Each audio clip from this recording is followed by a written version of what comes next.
There are so many opportunities for AI in our space. In the caregiving field, all the demographics show that there's going to be a dire need for more caregivers over time, and there are fewer caregivers in the field. So the way companies like ours are going to be able to serve people in need as they age at home and they need caregivers, it's going to be efficiency. We got to find a way to more efficiently get the best caregivers for the client, with the client, but there's so many variables with that. The client's needs, the client's location, the availability of the caregiver, their training, all that stuff.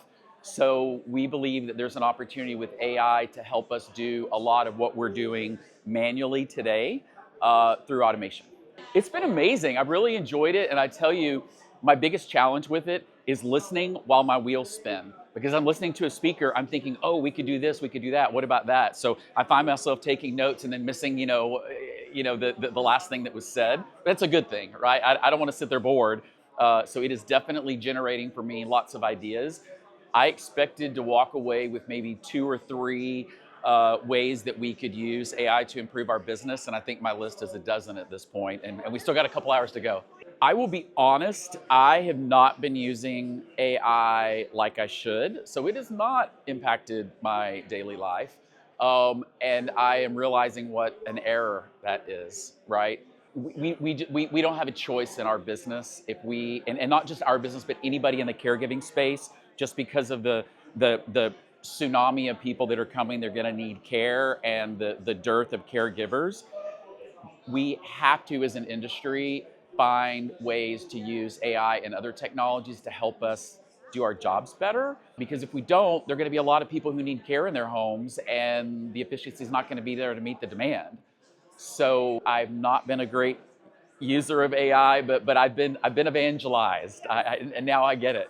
The analogy was used earlier about the internet and the adoption, and who would have imagined in, the late 90s when I was, writing paper checks and using a flip phone and that sort of thing, that my phone would be my life, right? We had a power outage here recently, and I've got a Tesla which couldn't charge, and my iPhone opens my car, and it got me to thinking, if I ever lose my phone, I can't start my car, I can't order an Uber, I can't use my credit card. Like, it has just changed my life in so many ways.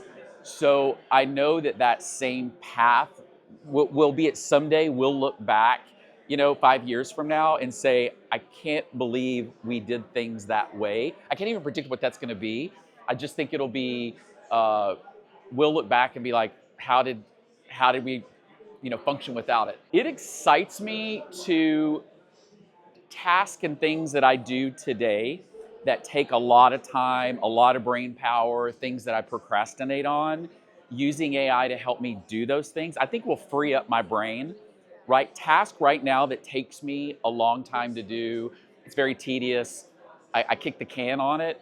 If AI can help me do those things routinely and faster, like the amount of space it opens in my brain to solve bigger problems, that's what I'm really excited about.